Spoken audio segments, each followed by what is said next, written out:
여러 번 말씀드렸지만 로마서는 크게 그 두 파트로 나눌 수 있는데, 전반부인 1장부터 11장까지에서는 교리를 다루고 있고, 후반부인 12장부터 16장까지에서는 그 교리에 대한 적용인 삶과 윤리를 다루고 있다, 그런 말씀을 드렸었는데요. 그런데 이 후반부인 12장부터 16장까지를 좀 더 세분해서 설명을 드리자면, 이 후반부는 그 본론적인 그 삶과 윤리에 관한 실제적인 내용은 지난주까지 살펴보았던 로마서 15장 13절까지로 끝나고요. 이제 오늘부터 살펴보게 될 로마서 15장 14절부터는 이제 이 로마서 전체에 대한 결론이다, 이렇게 받아들이시면 됩니다. 그렇기 때문에 이제 로마서 15장 14절부터는 저자인 바울의 개인적인 이야기, 그리고 또 개인적인 어떤 심정, 뭐 이런 내용들이 이제 쭉 이제 열거가 되는 것을 볼 수가 있는데요. 저는 이 바울 개인의 이야기와 심정을 다룬 이 오늘 본문 이후의 그 결론 부분도 참 은혜가 됩니다. 예를 들면은 오늘 본문에 보면은 바울이 개인적으로 무슨 얘기를 하는가 하면은 자기가 왜 이 로마서를 집필하게 되었는지 그 이유를 쭉 이제 설명하는 것을 볼 수 있는데, 저는 거기서 은혜를 많이 받았습니다. 왜 이게 감동이 되는가 하면은요, 이제 먼저 바울이 그 왜 이 로마서를 집필하게 됐는지에 대해서 두 가지 이유를 들어서 설명하려는 것을 볼 수가 있는데요. 첫 번째 이유가 뭐냐? 자, 14절 15절 앞부분을 보십시오.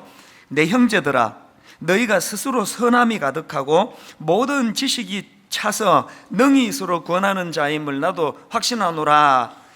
그 로마 교회가 이미 참 성숙하다는 걸 여기서 지금 칭찬하는 것을 볼 수가 있는데요.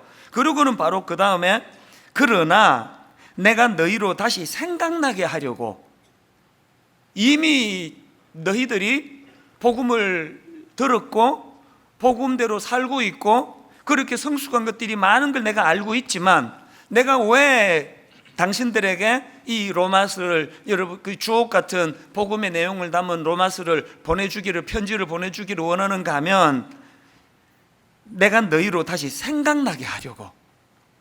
이게 굉장히 중요한 포인트입니다. 이미 오래전에 예수 믿고 또 나는 복음을 잘 안다고 생각하는 여기 계시는 오래 믿은 성도님들, 또 교회 중직자들이 이 바울의 정신, 나는 복음을 잘 알지만 그리고 또 나름 복음대로 살려고 애쓰지만 그럼에도 불구하고 나는 늘 복음 가까이 하기를 원한다, 나는 복음 듣기를 원한다. 왜? 그렇게 함으로 너희로 다시 생각나게 하려고. 전 이런 생각을 합니다. 한국 교회가 살아나기 위해서 제일 먼저 해야 되는 게 뭐냐 하면은요, 오래 예수 믿은 또 저 같은 목사, 교회의 중직자들, 그들이 바로 이 정신을 회복하는 거예요. 난 다 안다 이런 생각하지 말고 늘 복음을 가까이 듣고 가까이 하고, 그래서 바울이 로마서를 쓴 이유로 설명하는 것처럼 너희로 다시 생각나게 하려고. 이런 면에서 저는 지금 우리 교회가 강조하고 있는 전도 폭발 훈련, 많은 분들이 여기에 참여했으면 좋겠습니다. 꼭 뭐 전도 왕을 만들기 위한 게 아니에요. 계속 내가 복음을 전하려면 어떻게 해야 됩니까? 복음의 기술을 계속 듣고 외우고 자기가 먼저 그것을 인식하는 거 아닙니까? 그리고 우리가 복음을 전하는 게 왜 중요한가 하면요, 복음을 전하면서 정리가 돼요. 복음을 전하면서 그게 또 내 귀에도 들어오는 거 아닙니까? 이런 의미에서 저는 지금 또 우리 교회가 강조하고 있는 1:1 양육, 그 16주 동안에 복음의 액기스를 가르치고 배우고 하는 이런 과정들을 정말 많이 참여하셨으면 좋겠습니다. 우리 교회가 다락방을 왜 이렇게 강조합니까? 이 복음을 살아내는 사람들이 복음을 매개로 해서 복음을 늘 대화하면서 다락방 안에서 교제를 나누는 건 그 신앙 성장에 굉장히 중요한 요소거든요. 저는 저와 우리 성도님들 모두가 다 사도 바울이 로마서를 집필하게 된 이유라고 하는 너희도 다시 생각나게 하려고, 오래 예수 믿은 목사, 장로, 권사 이런 분들이 다시 한번 복음을 가까이 함으로 복음의 정신이 다시 되살아나는 은혜가 이 교회에서 계속 일어나게 되시기를 바랍니다. 그런가 하면은 두 번째로 바울이 왜 자기가 로마서를 집필하게 되었느냐, 두 번째 이유를 어떻게 설명하는지 아십니까? 15절 하반절을 보십시오. 하나님께서 내게 주신 은혜로 말미암아 더욱 담대히 대량 너희에게 썼노니. 로마서를 왜 썼다고요? 은혜의 감격을 억누르기가 어려운 마음으로 썼다는 거예요. 제가 이 바울이 참 부러운 것이요, 그리고 또 바울에게서 제가 정말 배우고 싶은 게, 바울은 자신이 행하는 모든 행동의 동기가 다 은혜에 대한 감격이에요. 이 은혜에 대한 감격이 동기가 돼서 행하는 행동들이 거기에 얼마나 역동적이고 에너지가 넘치겠습니까? 뭐 이런 말들 하지 않습니까? 자녀 교육할 때 머리 좋은 놈은 노력하는 놈 못 당하고, 노력하는 놈은 즐기는 놈 못 당한다. 이상하게 꼭 이럴 때 놈 그러더라고요.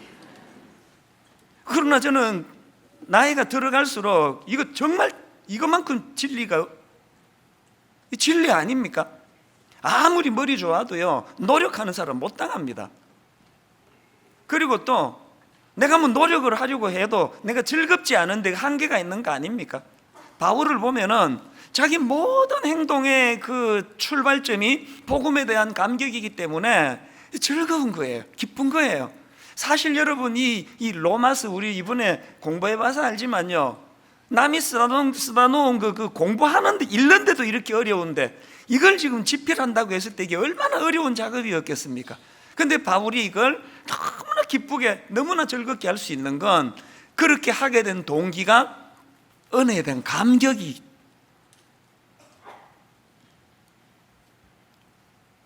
그런가 하면은 저는 이 본문의 바울을 보면서 또 한 가지 그 드라마 대사, 요즘에 제가 또 이 나이 들면서 이 여성 호르몬이 팍팍 넘쳐가지고 그렇게 옛날보다는 드라마가 재밌어요. 안 보려고 해서는 애를 막 좀 써야 될 정도인데요, 우리나라 드라마는 그 패턴이 거의 좀 비슷하기 때문에요, 여러 이 비슷한 말이나 같은 말을 대사 속에서 듣는 경우가 종종 있는데, 우리나라 드라마에서 종종 제가 들었던 그 대사 중에 이런 대사가 있습니다. 검은 머리 짐승은 거두는 것이 아니야. 드라마에서 몇 번 들었습니다. 여기 지금 검은 머리 짐승은 사람을 지금 빗대서 하는 이야기 아닙니까? 그냥 사람은 거두는 게 아니다 이렇게 말하면 되지, 왜 검은 머리 짐승은 거두는 게 아니다 말하는지 아십니까? 왜 그러냐니까요, 인간 말고 진짜 짐승들은요, 주인이 호의를 베풀고 사랑을 주면은 절대로 배신하는 일을 안 합니다.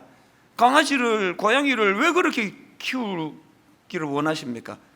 키워보면은 진짜 네 발로 걷는 짐승들은요, 그 주인의 호의를 절대로 배신하지 않아요. 여기에 반해가지고 이 머리 검은 짐승이라고 하는 우리 인간들은요, 사실 저도 많은 사람을 상대하다가 보니까 그 뭐 이렇게 딱 말하고 표현하진 않지만 제 마음으로도 그 대사가 불쑥불쑥 떠오를 때가 많은 게 사실이에요. 섭섭할 때가 많은 거 아닙니까? 그런데 여러분, 오늘 본문을 기록한 사도 바울에게는요, 이 검은 머리 짐승은 거두는 것이 아니다 이런 말이 이게 통하지 않는 분이에요. 왜? 바울은 다메섹 도상에서 예수 그리스도를 만나 은혜를 경험하고 그 은혜의 감격이 일평생 동안, 이 사랑의 선순환 아닙니까? 그 감격 속에 있으니 주님이 계속적으로 그 바울에게 은혜로 인도해 주시니까 그 바울의 일생은요, 식지 않는 은혜의 감격의 연속이었다, 그렇게 말씀드릴 수 있는 거 아닙니까? 그는 한 번도 주님을 배신하고 주님이 섭섭해가지고 이 머리 검은 짐승은 거두는 게 아닌데 그렇게 후회하게 하는 짓을 한 번도 한 적이 없습니다. 그러니까 이런 식으로 제가 지난 몇 주 동안에 이제 이 부록이라고 하는, 결론이라고 하는 이 본문 이후의 말씀을 쭉 묵상하면서 많은 은혜도 받고 도전을 받았는데요, 그래서 저는 오늘 본문에서 발견되는 이 바울의 귀한 점들을 좀 정리를 해서 이걸 질문 형식으로 제가 좀 풀어나가 보려고 합니다. 자, 바울을 보면서 우리가 품어야 할 질문이 몇 가지가 있는데요, 첫 번째 질문이 뭐냐? 이 질문 하셔야 됩니다. 어떻게 하면 우리도 바울처럼 그 은혜의 감격을 식지 않게 할 수 있을까? 고뇌하며 질문을 해야 돼요. 왜 그렇습니까? 여러분, 우리 인간이 가진 치명적인 결함 중에 하나는요, 우리는 그 첫사랑의 감격을 유지할 능력을 잃어버린 거예요. 이게 참 생각해보면 슬픈 일이에요. 저는 결혼식 주례를 많이 하지 않습니까? 어제도 딱 이 자리에서 2건의 주례를 했는데요, 이 결혼식 주례를 하다가 보면은 가장 엄숙한 순간이 결혼 서약하는 시간이에요. 어제도 보니까 그 신랑이 너무 감격에 겨워가지고 한평생 이 여자만을 사랑하겠다는 그 혼인 서약을 하다가 울먹울먹 하는데 마음이 찡했습니다. 제가 얼마나 엄숙하고 얼마나 진실하게 그렇게 했으면 그 마음이 뜨거워져 가지고 울먹울먹 하면서 그렇게 사랑의 고백을 약속을 하겠습니까? 그러나 저는 알지요, 아무 소용없는 눈물이라는 거. 세상에 어느 그 신랑이, 어느 신부가 결혼 서약을 거짓으로 속여가지고 해서 가정이 어려운 집이 어디 있습니까? 모든 신랑이, 모든 신부가 죽을 때까지 내가 이 사람만을 사랑하겠다고 눈물을 흘리면서 부들부들 떨리면서 약속을 하지만 애당초 우리는 그 약속을 지킬 능력을 상실한 존재인 거예요. 가정이 이렇게 어려운 건 다 거기서 나오는 거 아닙니까? 구약에 저는 여러분, 하나님이 그 홍해를 건너고 광야 생활하는 이스라엘 백성들에게 만나를 주셨던 그 사건에서 인간의 그 한계를 저는 너무 여실히 보는데요. 자, 여러분, 출애굽기 16장 31절을 한번 보십시오. 이스라엘 족속이 그 이름을 만나라 하였으며 같이 희고 맛은 꿀 섞은 과자 같았더라. 한번 상상을 해보세요. 생전에 경험해보지 못한 이 만나라고 하는 이 꿀 섞은 과자 같은 그 하나님이 만들어주신 이 만나를 보고 아마 다 뿅 갔을 거예요. 그랬는데 여러분, 그 민수기 11장 5절 6절로 가보시겠습니까? 세 번역이 더 생생합니다. 이집트에서 생선을 공짜로 먹던 것이 기억에 생생한데 그 밖에도 오이와 수박과 부추와 파와 마늘이 눈에 선한데 이제 우리 눈에 보이는 것이라고는 이 만나밖에 없으니 입맛마저 떨어졌습니다. 민수기 21장 5절로 가면 더 심각합니다. 현대인의 성경으로 보십시오. 그들은 하나님과 모세를 원망하며 왜 우리를 이집트에서 끌어내어 이 광야에서 죽이려 하시오? 여기는 먹을 것도 없고 마실 물도 없지 않소? 이제 이 지겨운 만나도 신물이 나서 못 먹겠소. 이게 인간이에요. 이게 제가 언젠가 우리 그 부목사님들하고 이제 점심을 같이 먹으면서 이제 그냥 뭐 잡담을 하다가 이런 이야기를 나눴습니다. 우리 교회 부임한 지 몇 년 됐어요? 몇 년 차예요? 들어보니까 또 다르더라고요. 제가 이런 질문을 했습니다. 그 분당 우리 교회 와가지고 그동안 제일 그 추억이 남는 그런 기억이 있다면 어떤 게 있느냐고 그랬더니요, 연차가 다 다른데도 불구하고 그때 제 테이블 맞은편에 세 교역자가 앉았는데 똑같은 대답을 하는 거예요. 그게 뭐냐 하니까요, 세 사람이 똑같이 하는 말이 자기가 분당 우리 교회에서 제일 그 추억이 되는 게 첫 예배의 감격이래요. 첫 예배. 그 첫 예배의 감격이 늘 그게 잊혀지지 않는데요. 사실 이 이야기는요, 우리 교회 오래된 성도님들한테 거의 뭐 100번도 더 들은 이야기예요. 그 첫 예배의 감격, 그리고 초창기 때 예배, 그때 막 실제적으로 그 여성분들이 항의도 하고 또 여성분들이 건의도 많이 했습니다. 너무 목사님 예배 시간에 그렇게 울려가지고 얼굴 보세요, 얼굴, 그러면서 눈이 시커매져가지고 그렇게 왜 그렇게 된지 저는 잘 모르겠지만 화장이 번졌대나 뭐. 그래서 그냥 화장실에 가가지고 막 그냥 화장 고치고, 그리고 그 크리넥스를 비치해 달라, 이거는 지금 뭐 계속 우리를 너무 고문하는 거다 막. 그리고 그 지난주에 어떤 분 초창기 얘기 들어보니까 뭐 애들도 그렇게 많이 울었대. 그때는 엄마가 우니까 따라 우는지 어쨌는지. 그러면서 이제 이구동성으로 우리 교회에서의 첫 예배를 잊을 수 없다는 거예요. 성가대의 찬양대의 첫 찬양서부터 이렇게 눈물이 나더라는 거예요. 근데 여기 함정이 있는 거 아시죠? 그게 추억이 됐다는 게 뭘 이야기하는 거예요?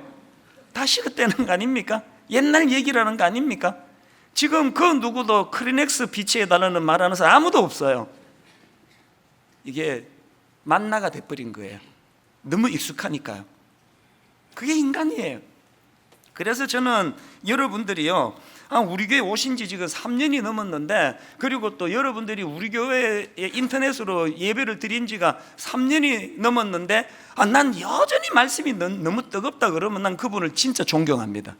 그건 저희의 설교와 상관없는 그분의 어마어마한 영성이에요.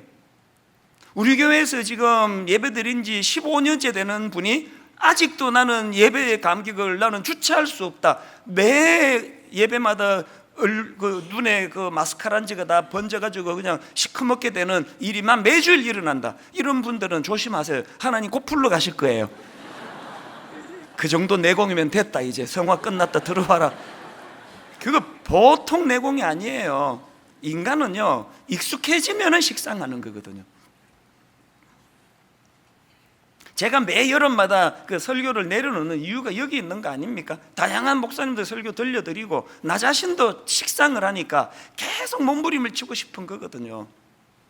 여러분, 이런 점에서 바울이 얼마나 대단합니까?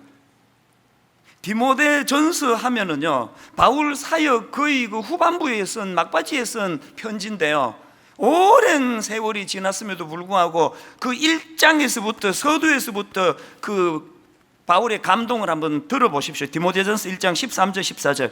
내가 전에는 비방자요 박해자요 폭행자였으나 도리어 긍휼을 입은 것은 내가 믿지 아니할 때에 알지 못하고 행하였음이라. 우리 주의 은혜가 그리스도 예수 안에 있는 믿음과 사랑과 함께 넘치도록 풍성하였도다. 하나도 안 식어서, 하나도.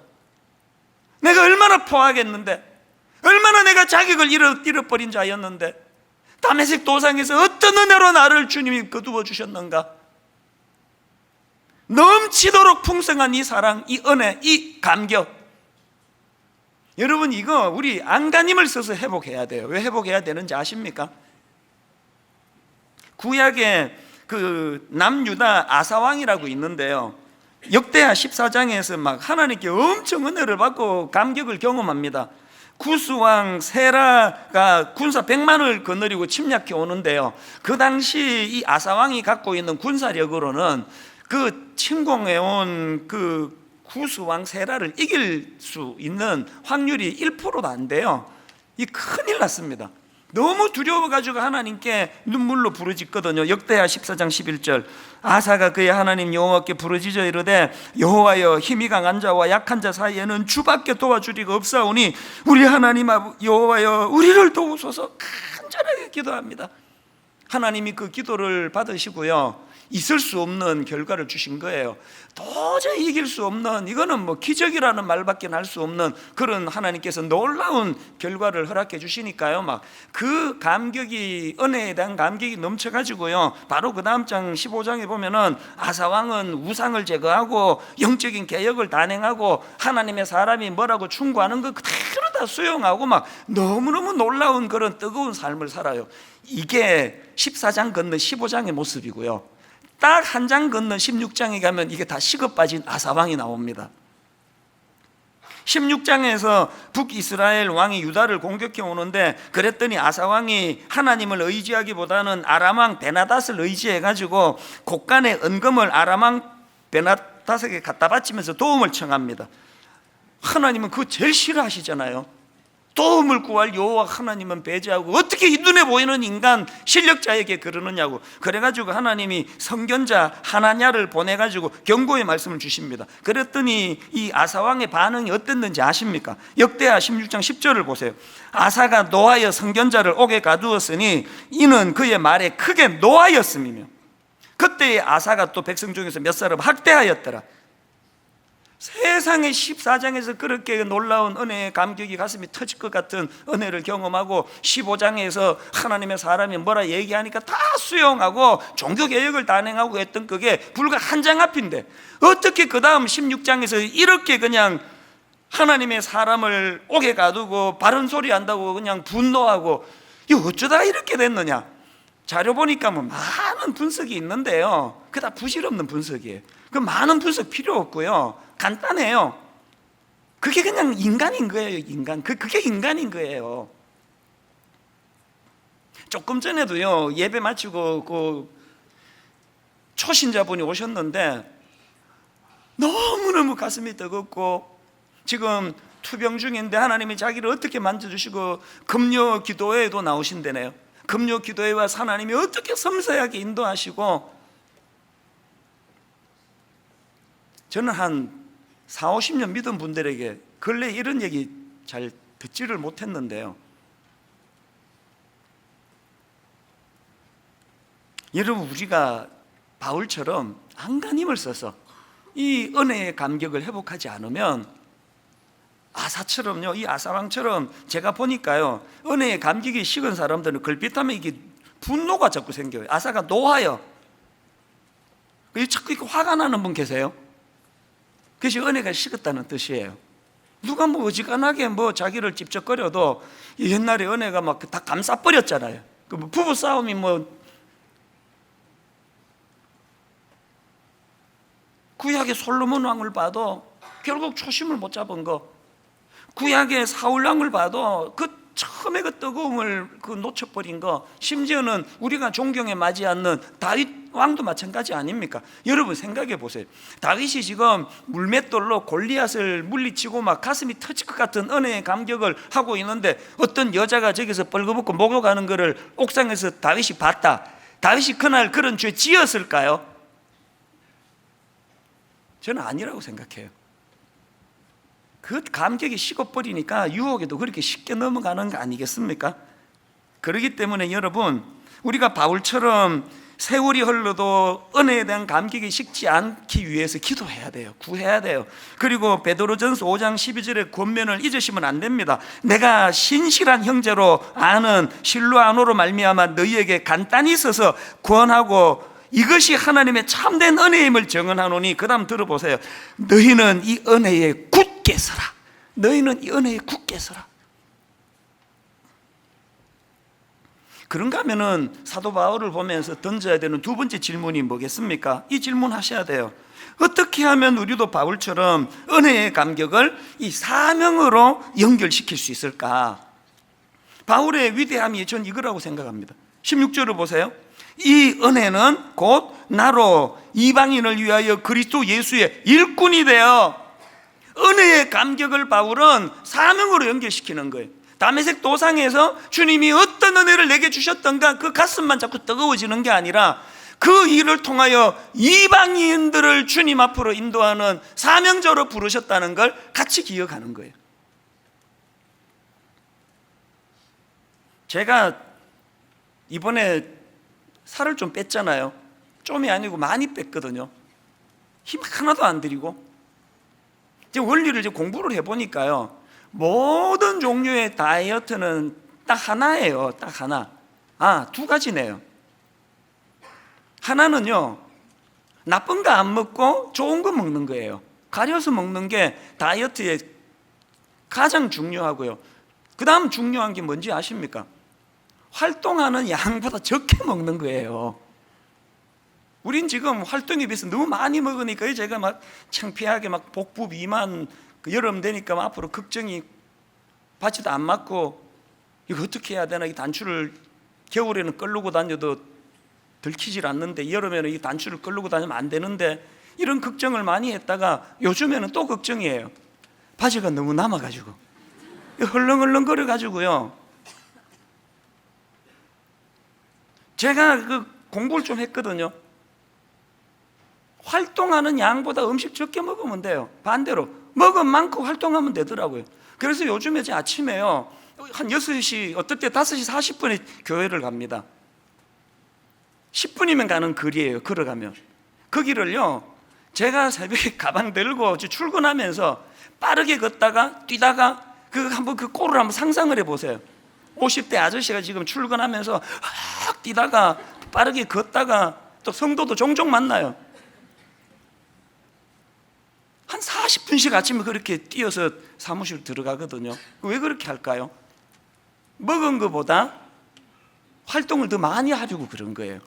오늘 우리가요, 영적으로 복부 비만인 거 아시죠? 계속 은혜 받겠다고, 은혜 주시옵소서, 목사님 은혜 주세요. 그래서 받은 은혜를 여기에만 계속 지금 우리 가슴에다가 이거를 자꾸 보관하다가 보니까 그 감정이라는 거는, 감동이라는 건 지난주보다 조금 더 세야지 오는 거 아닙니까? 그러니까 계속 우리 목사님 이번 한 주 동안 쓸데없는 짓 안 하고 설교 준비 많이 했겠지? 그래서 또 우리를 뜨겁게 만들겠지? 계속 가슴만 뜨거워지니까 다 폭부 비만이 걸린 거 아닙니까 지금? 바울이 우리에게 보여주는 중요한 메시지가 뭐예요? 바울은 은혜의 감격을 고여두지 않고 사명으로, 이거를 계속 사명으로. 그 페이스북 창업자 마크 저크버그라고, 그 이분 그 세계적으로 유명한 분인데요. 이분에게 굉장히 그 재밌는 특징이 하나 있는데, 옷을 딱 한 벌만 입는다는 거예요. 회색 티셔츠 딱 한 벌만. 전 세계에서 제일 부자 중에 하나라고 하는 이분이요, 옷 딱 한 벌 같은 색깔이에요. 그래서 이제 언젠가 그 페이스북 사용자들하고 그 질의응답하는 행사에서 누가 직구전 질문을 했습니다. 이렇게 질문했습니다. 아니 당신은 왜 매일 똑같은 티셔츠만 입습니까? 그 다음 질문도, 그 입고 있는 그 티셔츠가 다 한 벌입니까? 여러 벌 같은 색깔입니까? 그런 질문을 했는데요, 저는 이분의 대답이 너무나 감동적이었습니다. 왜 맨날 똑같은 옷 하나만 입고 다니느냐고, 티 하나만 입고 다니냐는 질문에 대한 대답을 한번 들어보십시오. 저는 최대한 단순하게 살려고 노력하는데요, 가능한 한 다른 모든 의사결정을 최소화하고 우리 페이스북 커뮤니티를 위한 일에만 집중하고 싶기 때문입니다. 여러 심리학 가설들은 말합니다. 사소한 의사결정들, 예를 들면 뭘 입을지, 뭘 먹을지 등등에 대한 것들도 피로가 쌓이게 되고 에너지를 소모시킨다고요. 저는 매일 10억 명이 넘는 분들에게 도움을 제공하는 일을 하는데, 제가 조금이라도 제 에너지를 사소한 개인사에 낭비하고 싶지 않습니다. 이런 생각으로 저는 저의 모든 에너지를 최고의 제품과 서비스를 만들고 우리들이 우리의 목적을 달성할 수 있도록 도우며 그들이 소중한 사람들과 연결하는 일을 돕는 우리의 미션을 달성하기 위해 바치기를 원합니다. 이게 매일 회색 티셔츠만을 입고 다니는 이유입니다. 저는 그 글을 받고 진짜 도전받았습니다. 에너지를 조금이라도 쓸데없는 데 낭비하고 싶지 않아가지고, 옷 고르는 데조차도 에너지를 쓰고 싶지 않아가지고 한 가지 옷만 입는다는 이 사업하는 이 사람의 그 정신을, 저는 목사 아닙니까? 영혼을 섬기는 일 아닙니까?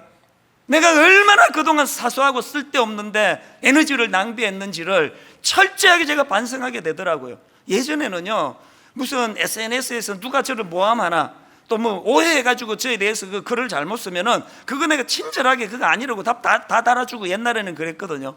지금요, 자체를 보지를 않아요. 누가 모함을 하건 누가 저를 오해를 하건 그거에 내가 에너지를 쓰고 싶지 않다는 의지를 제가 가지는 거예요. 여러분 그 교회 생활 하다가 누가 여러분과 좀 성격이 좀 안 맞아가지고 뭐라고 좀 삐져 있는 거, 그게 그렇게 신경이 쓰이세요? 그 누가 여러분 뒤에서 뭐 그냥 여러분 한마디 뭐 욕을 했다, 막 거기에 막 온 에너지가 다 가 있다는 건 뭘 의미합니까? 에너지 쓸 데가 지금 별로 없다는 거 아닙니까? 진짜 은혜의 감격이 여러분 회복되기를 원하십니까? 그 에너지를 사명으로 써요. 사명으로. 어떻게 해서든지 아끼고 줄이고 쓸데없는 데 에너지 쓰지 말고. 그러고 있는데 지난 어제 참 하나님이 놀라워요. 지금 이런 것들로 제가 지금 말씀을 준비하고 있는데, 바로 우리 그 교구 목사님이, 국내 선교부 담당 목사님이 메일하고 사진을 보내왔는데요, 거기에 제가 그 찡한 감동을 받은 포인트 하나가 있는데요, 어제 이제 우리 교회 이웃사랑부 도배팀하고 또 사역반 훈련생 분들 한 60여 명이 지방에 이제 어느 교회로 섬기고 온 모양이에요. 그 시골 교회 얼마나 환경이 열악합니까? 비가 오면 침수되고, 목사님 집무실은 곰팡이가 썰어 있고, 벽지는 낡아 얼룩지고 찢겨지고, 장판은 오래돼서 냄새가 나고, 이런 가슴 아픈 그 시골 교회에 60여 명이 내려가 가지고요, 포크레인을 가지고 사전공사 며칠 전에 미리 해놓고, 그리고는 어제 방수공사, 배수판 공사, 보도블럭 깔고 시멘트 치기, 교회 내부 도배, 장판 교체, 페인트 칠, 싱크대와 온수기 기증으로 인한 설치, 교회 청소, 이런 사역을 펼쳤다는 게 그 부목사가 써준 그대로 내가 읽어드린 거예요. 12시간을 그렇게 노동을 하고 왔는데요,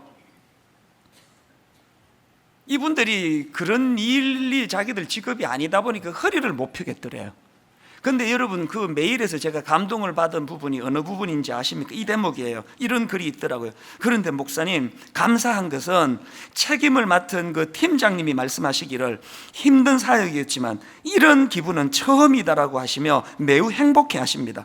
팀장님뿐만 아니라 섬기시는 모든 분들의 표정 속에서 그 수고에 따른 감사와 행복이 느껴집니다. 이게 너무 제가 감동이 되더라고요.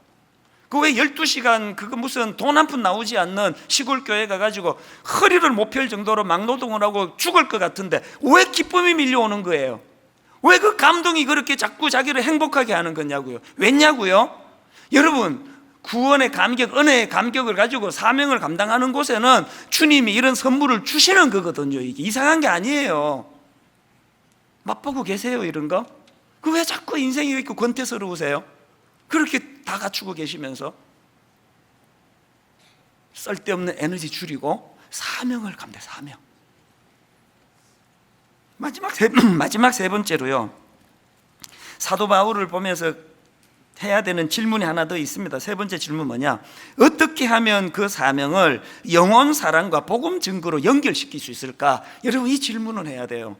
16절을 계속해서 보십시오.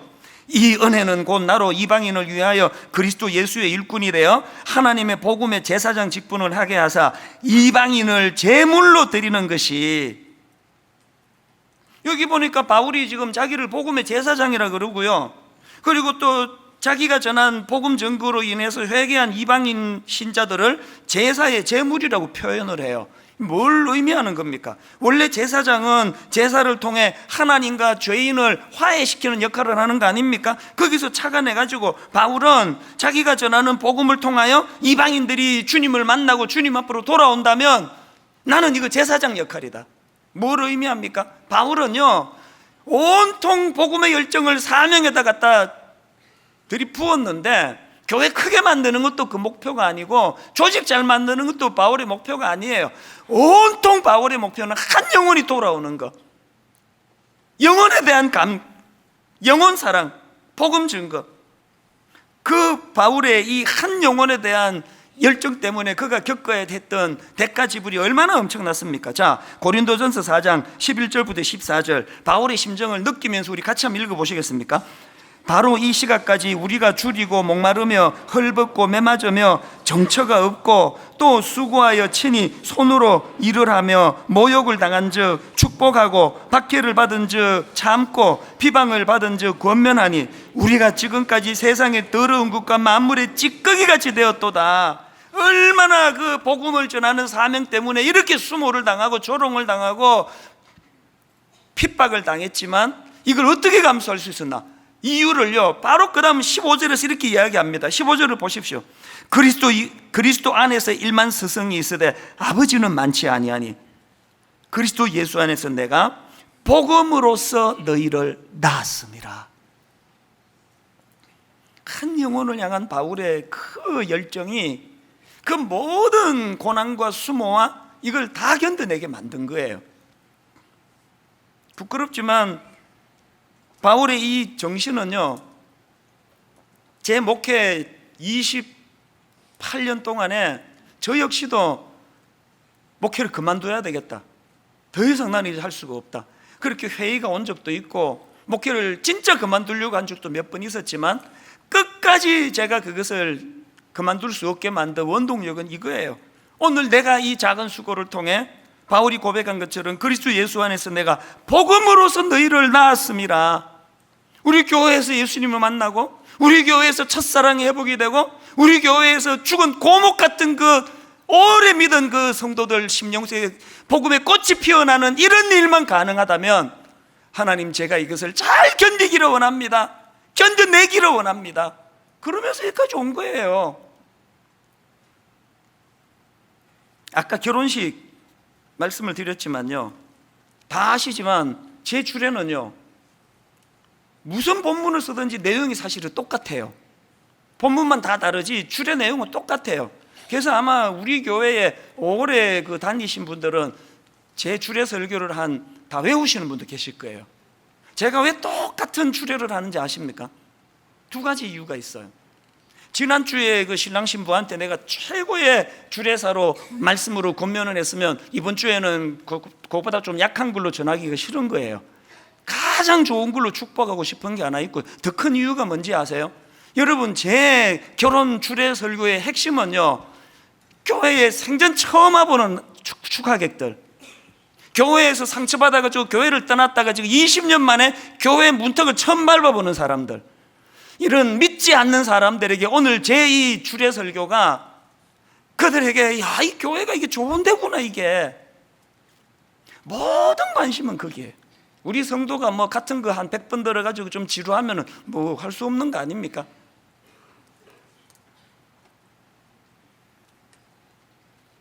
부탁드리는데요, 여러분, 지금 그 기존 신자 등록을 받지 않는 것 때문에 너무너무 죄송한 일이 많아요. 저한테 눈물의 편지 제가 받은 것만 해도 지금 뭐 얼마나 많은지 모르고요. 여러분, 기존 신자 등록을 받지 못하는, 또 등록하지 못하는 그 아쉬움과 아픔이 너무 크다는 거 제가 알지만요, 부탁합니다. 그 여러분의 그 아쉬운 마음을 여기 우리 지금 드림센터에서 분립개척교회 한 층을 지금 쓰고 있지 않습니까? 그리로 가세요. 그 양주성 목사 정말 좋은 종이고요. 그리고 더 중요한 거는 거기 가면은 사명이 있어요. 할 일이 있습니다. 내가 얼마나 은혜를 누리는, 예배를 드리느냐보다 더 중요한 거는 내 사명이 있는 그곳을 찾는 거거든요. 결론을 이렇게 맺기를 원합니다. 바울이 가졌던 이 세 가지 정신 하나하나 살펴보시면서 디모데전서 1장 11절에 바울의 이 고백, 나를 능하게 하신 그리스도 예수 우리 주께 내가 감사함은, 나를 능하게 하신 그리스도 예수 우리 주께 내가 감사함은, 세 번역으로 보니까 나는 나에게 능력을 주신 우리 주 그리스도 예수님께 감사를 드립니다. 사명을 감당할 때 어떤 능력을 주님이 주시는가를 경험하며 누리며, 그래서 여러분 인생에 권태감이라는 것은 자리 잡지 못하는 은혜가 주는 사명으로 회복하는 저와 여러분 되시기를 주님 이름으로 축복합니다. 오늘 설교 제목이 뚜렷한 이유인데요, 로마서를 기록한 이유를 가지고 제가 이 제목을 정했지만 우리 인생도 뚜렷한 이유가 있기를 원합니다. 오늘 말씀을 기억하시면서 우리 찬양,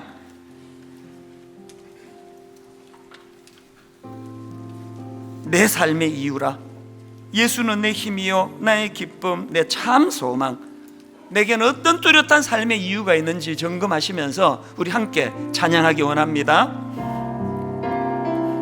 예수는 내 힘이요, 예수는 내 힘이요 나의 기쁨 내 참 소망, 내 참 소망, 그 이름의 생명이 내 삶의 이유라. 우리 다시 한번 고백합니다. 예수는 내 힘이요, 예수는 내 힘이요 나의 기쁨 내 참 소망, 내 참 소망, 그 이름의 생명이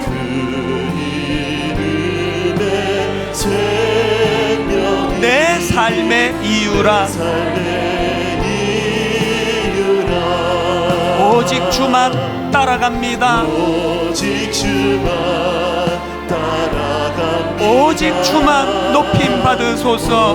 오직 주만 높임 받으소서. 내 평생에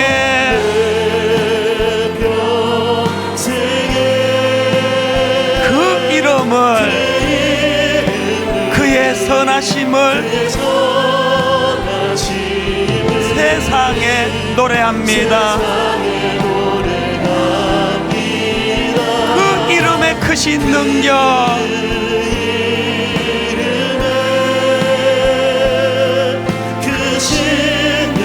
영원한 생명이 내 삶의 이유라. 한 번 더 여러분 눈물로 호소하고 촉구하는데요, 정말 은혜의 감격이 회복되시기를 바라요. 그리고 그 은혜의 감격을 내 사명으로 연결시키고 영혼을 살리는 일로 연결시키면 그 페이스북 창시자 그 부자가 똑같은 옷, 맨날 같은 옷 한 벌 입고 다니는 이유가 옷 고르는 것조차도 에너지를 낭비하고 싶지 않다고 하는 그 정신이, 여러분 교회 생활하다가 억울한 일 한두 번 당합니까? 이상한 사람 만나가지고 억장이 무너지는 상처를 받는 일을 겪을 때 그 상처로부터 우리가 자유할 수 있는 비결이 있다면, 내가 이런 시시한 사람하고 내가 에너지를 내가 낭비하고 싶지 않다. 난 이 사람을 뛰어넘을 것이다. 하나님, 내가 갖고 있는 에너지를 아끼고 또 아껴서 정말 가치 있는 사명을 향하여 생명을 살리는 데 쓰기를 원합니다. 이것이 내 삶의 이유입니다. 이런 마음을 가지고 우리 다시 한번 고백하는데요, 2절 이렇게 찬양합니다. 내가 사나 죽으나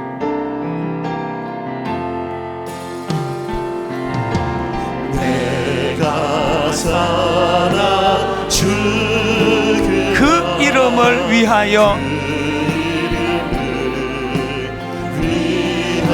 내 모든 것 다 드리니 나를 받으소서. 은혜의 감격을 가지고 사명을 가지고 오직 주만 따라갑니다. 오직 주만 따라갑니다. 오직 주만 높임 받으소서. 오직 주만 높임 받으소서. 여러분, 회복된 감격을 가지고 은혜의 감격으로 내 평생에 그 이름을, 그의 선하심을 세상에 노래합니다. 그 이름의 크신 능력,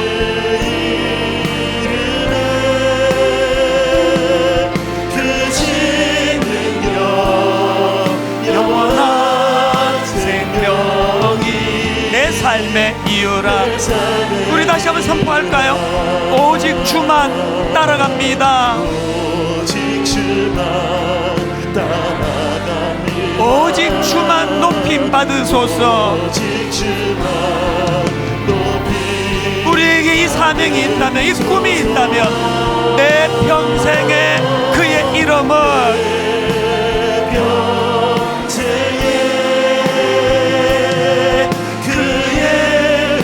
그의 선하심을 세상에 노래합니다. 그 이름의 크신 능력,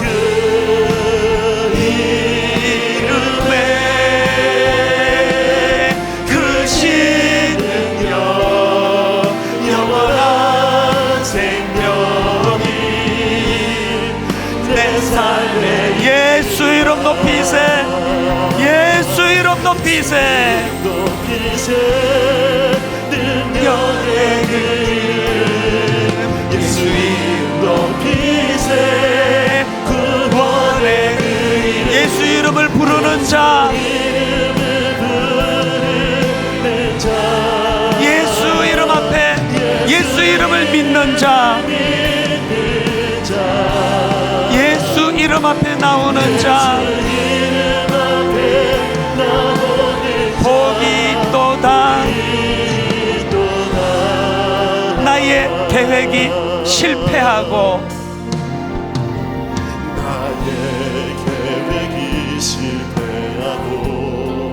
나의 소망이 끊어질 때, 여러분 그럴 때 어떻게 해야 됩니까?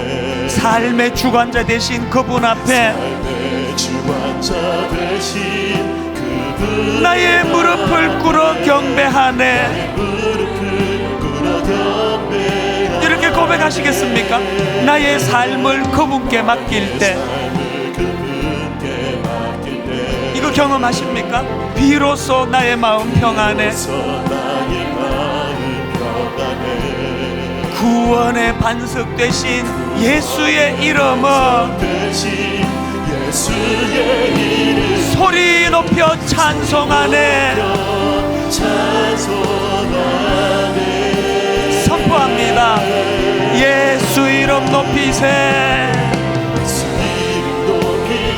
능력의 그 이름, 예수 이름 높이세. 구원의 그 이름, 예수 이름을 부르는 자, 예수 이름을 믿는 자, 예수 이름 앞에 나오는 자,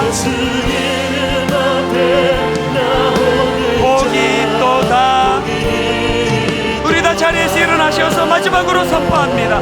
예수 이름 높이세. 능력의 그 이름, 예수 이름 높이세. 구원의 그 이름, 예수 이름을 부르는 자, 예수 이름을 믿는 자, 예수 이름 앞에 나오는 자, 복이 있도다.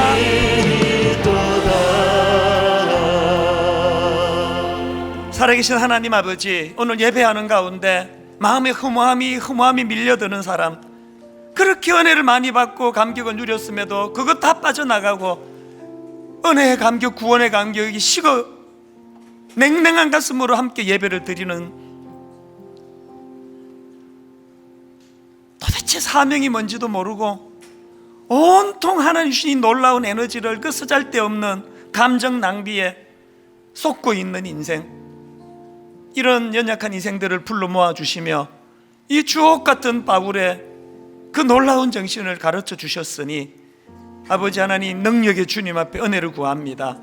바울이 가졌던 그 은혜의 감격을 저희들에게도 회복시켜 주시옵소서. 바울이 가졌던 그 은혜의 감격을 그저 감상적인 것에 머무르지 않도록 사람을 살리고 생명을 살리는 일에 사명을 감당하는 물줄기로 그것을 사용했던 사도 바울처럼 아버지, 저희들도 더 이상 에너지 낭비하지 아니하고 누가 뭐라고 그렇게 비난하고 비판할 때 그거 대응하느라고 에너지 다 흘리지 아니하고 그저 내 에너지는 영혼을 살리는 일, 사람을 구해내는 일, 아버지, 이런 가치 있는 사명을 향하여 온 우리의 에너지를 다 집중할 수 있도록 은혜 내려주시기를 원합니다. 우리 믿는 저희들 내면에 허물한 자리 잡을 수 없고 권태감은 자리 잡을 수 없고 날마다 가슴이 뜨겁고 날마다 가슴이 벅차며 날마다 새롭게 하시는 그 은혜에 아버지 하나님, 믿는 자로서의 감격이 회복되게 하여 주시옵소서. 내가 전에는 비방자요, 박해자요, 폭행자였으나 도리어 긍휼을 입은 것은 내가 믿지 아니할 때에 알지 못하고 행하였습니다. 우리 주의 은혜가 그리스도 예수 안에 있는 믿음과 사랑과 함께 넘치도록 풍성하였느니라. 이번 한 주간 이 말씀이 그대로 구현되는 아름다운 한 주간 되도록 인도하여 주시옵소서.